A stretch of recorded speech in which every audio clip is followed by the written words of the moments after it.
आज हम सुनेंगे होई अष्टमी की कथा। एक साहूकार था जिसके 7 बेटे बहुएं और एक बेटी थी। कार्तिक के महीने में दिवाली से पहले अष्टमी को अपने मकान की लिपाई पुताई करने के लिए 7 बहुएं अपनी इकलौती ननद के साथ जंगल में जाकर खदान में मिट्टी खोद रही थी। वहाँ पर स्याहू की मांग थी। मिट्टी खोदते समय ननद के हाथ से कुदाली स्याहू के बच्चे को लग गई और वह तुरंत मर गया। इससे स्याहू माता बहुत नाराज हो गई और बोली, मैं तेरी कोख बांधूंगी। ननद डर गई और अपनी 7 भाभियों से बोली, तुम में से कोई अपनी कोख बंधवा लो। तब 6 भाभियों ने अपनी कोख बंधवाने से इनकार कर दिया, परंतु छोटी भाभी सोचने लगी, यदि मैंने भी अपनी कोख नहीं बंधवाई तो सासू जी नाराज होंगी। यह सोचकर ननद के बदले में छोटी भाभी ने अपनी कोख बंधवा ली। इसके बाद छोटी बहू के जो बच्चा होता वह 7 दिन होकर मर जाता। एक दिन उसने पंडित जी को बुलाकर पूछा, मेरी संतान 7वें दिन मर जाती है, इसके लिए मैं क्या करूं? तब पंडित जी ने कहा, तुम सुरही गाय की सेवा करो। सुरही गाय स्याहू माता की भाईली है, वह तेरी कोख खुलवा देगी, तभी तेरा बच्चा हो जाएगा। अब वह बहुत जल्दी उठकर चुपचाप सुरही गाय के नीचे साफ सफाई कर आती। गाय एक पैर से लंगड़ी थी। गौ माता बोली, हर रोज उठकर कौन मेरे नीचे से साफ सफाई कर कर जाता है? आज मुझे देखना होगा।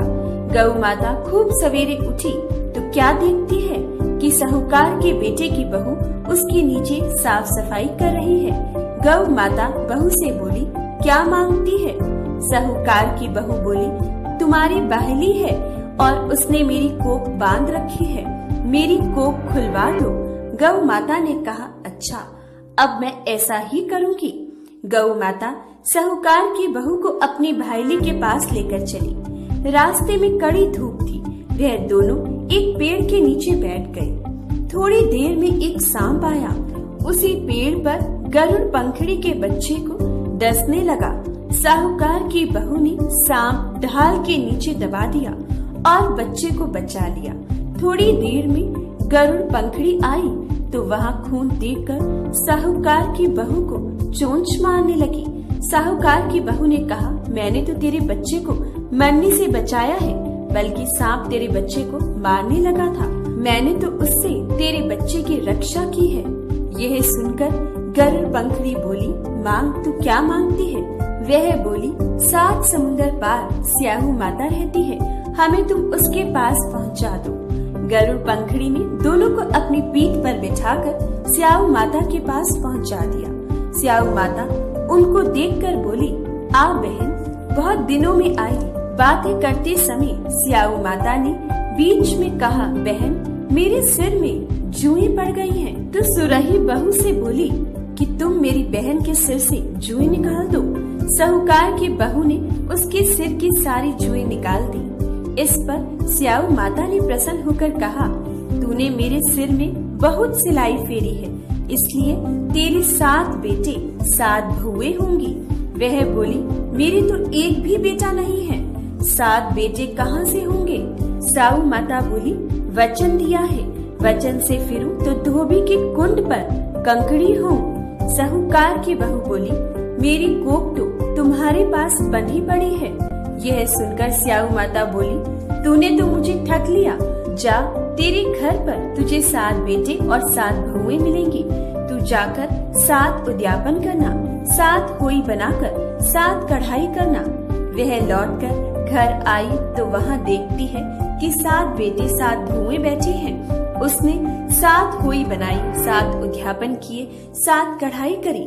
शाम के समय जेठानियां आपस में कहने लगी, जल्दी जल्दी धो पूजा कर लो, कहीं छोटी बहू बच्चों को याद करके रोने ना लगे।